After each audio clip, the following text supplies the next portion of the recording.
So this chapter starts out with him in his armor, sleeping, or trying to sleep, and bugs are crawling all in it.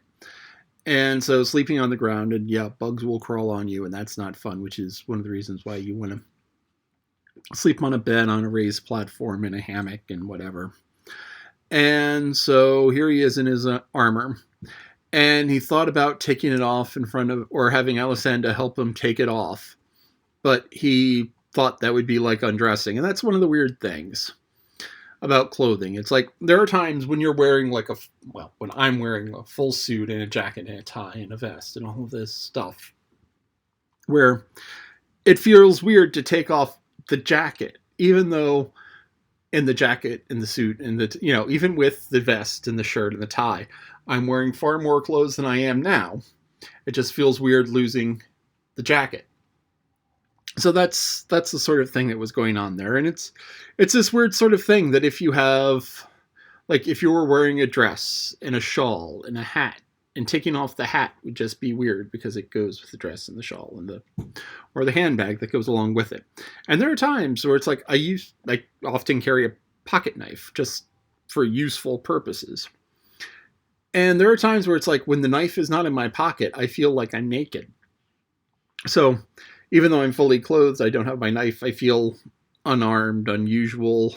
Or if I don't have my watch on, the watch is part of me almost. And, I take it off, I take it off to charge it, but it's on me 24 hours a day usually.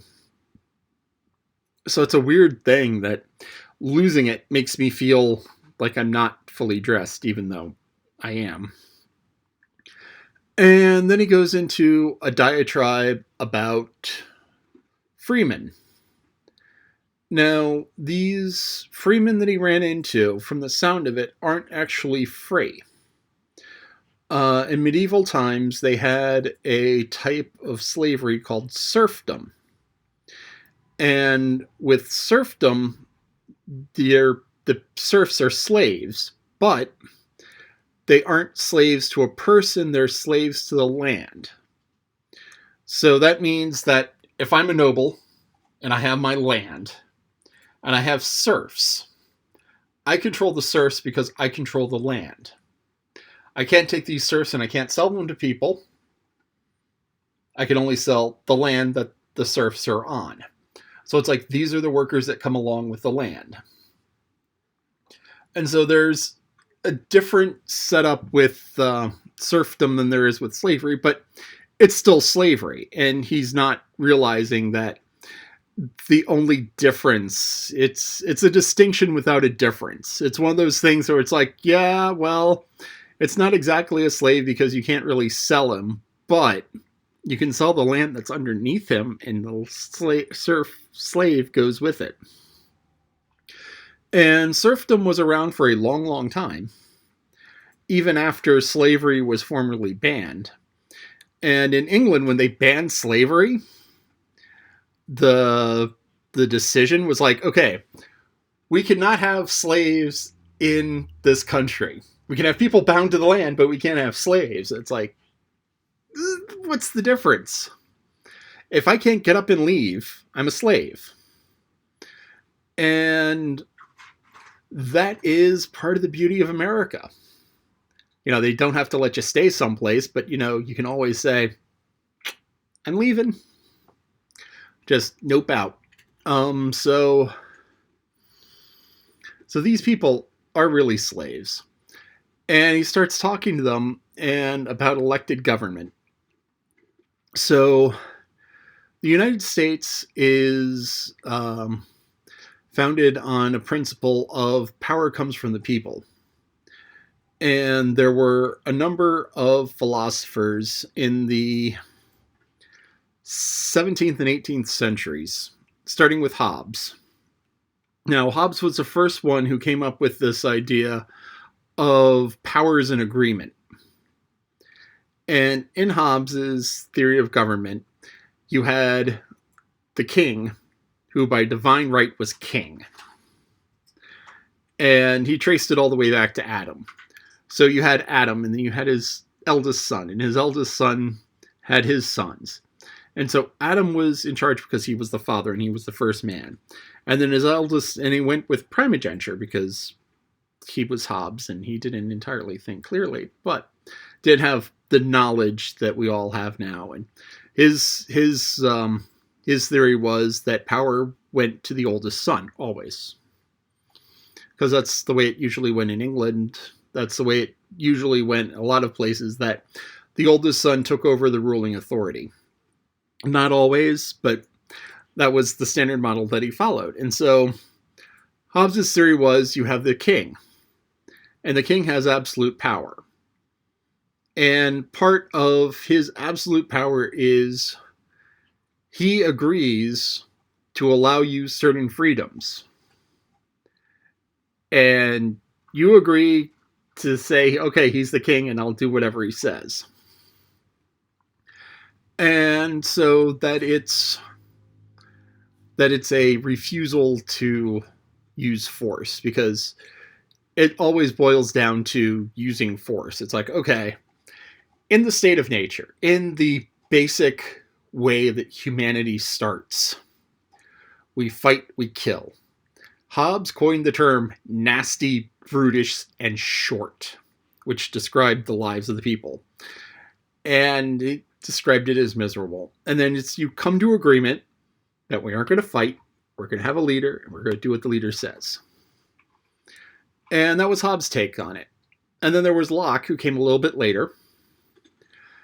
And Locke was like, no, there is no divine right king. But we all agree. We're not going to kill. We're not going to steal. We're going to set up rules that we all agree to. And we all agree to these rules, and we all follow these rules. And if we all follow these rules, we can trade amongst ourselves. I have a piece of gold. You have a loaf of bread. I give you my gold. You give me my bread. You give me your bread. Everybody's happy. Or I give you a sack of wheat. You give me a half sack of flour. Or I give you 3 sacks of wheat and you give me 2 sacks of flour.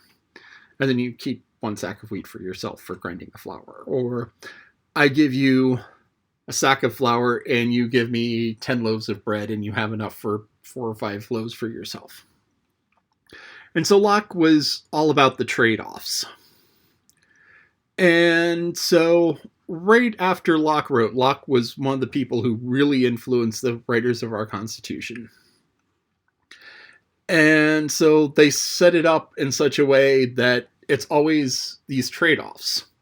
And it's always the deal making, and it's always, okay, I have the right to my work. I have the right to be me. I have the right to nope off.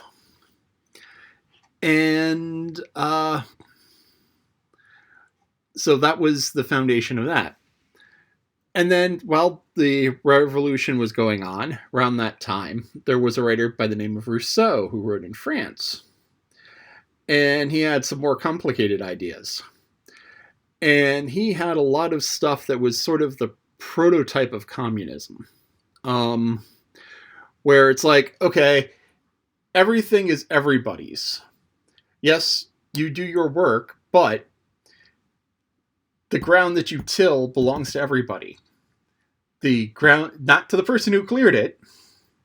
So if you go through and there's a big tract of woods and you clear it, and you clear away the rocks, you clear away, you build a wall to keep the animals out, you dig a well. All of the work that you put into clearing the land and digging the well and building the wall, all of that doesn't belong to you because the land still belongs to the people. And so anyone can come along and sow grain or harvest grain because, So that was Rousseau's thought. And his work influenced the French Revolution. Now, the French Revolution got really, really bad for a lot of reasons. You had a sort of clueless government. You had a whole bunch of radicals. And a whole bunch of people who were like, all of these nobles don't work. I don't want to work. And so they went and they beheaded the nobles and they took all of their stuff and they stopped working and then the stuff ran out and they started beheading each other. And so at the end of the Reign of Terror, it was a lot of the founders of the Reign of Terror who were up on the guillotine. These were the people who were being taken out. The people who had started everything, who had masterminded everything, were the ones who were being executed. So that was just, things were going bad until Napoleon came in and said enough. And Napoleon declared himself emperor, and he instituted a military dictatorship, and he was in charge of everything. And he didn't cotton to any of that.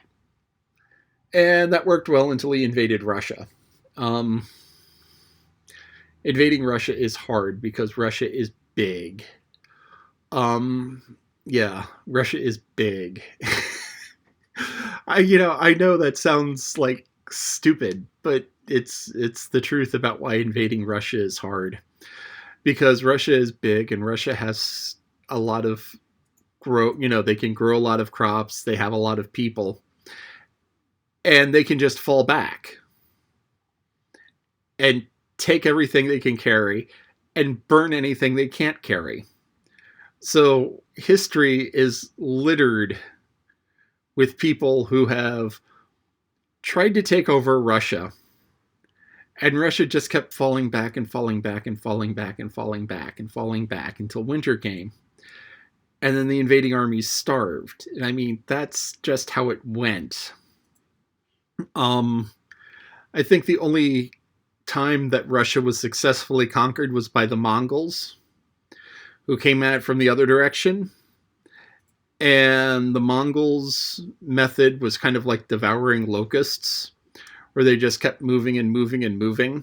And if the Mongols ever stopped, they lost. So the Mongols never stopped.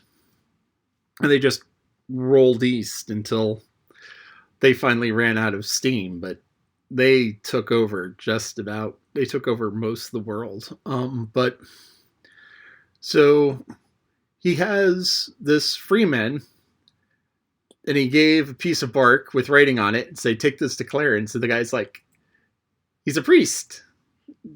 Narrator's like, no, but he can read. Narrator's like, yeah. He's like, I wish I could read. He's like, don't worry, that's going to be the first thing I teach you. So reading is important. And because reading allows us to keep thoughts longer than we're alive and longer than we can remember. So if there's something I need to remember, I write it down. And I have it there for later when I forget. Or it's around later in case I'm not around. And so I have thoughts which are written down that will maybe eventually be needed, but who knows. I have whole notebooks of stuff at work of, oh, this is how this works, and this is how that works, and this is how the other thing works. And if anyone ever reads it, we'll see, but we'll see.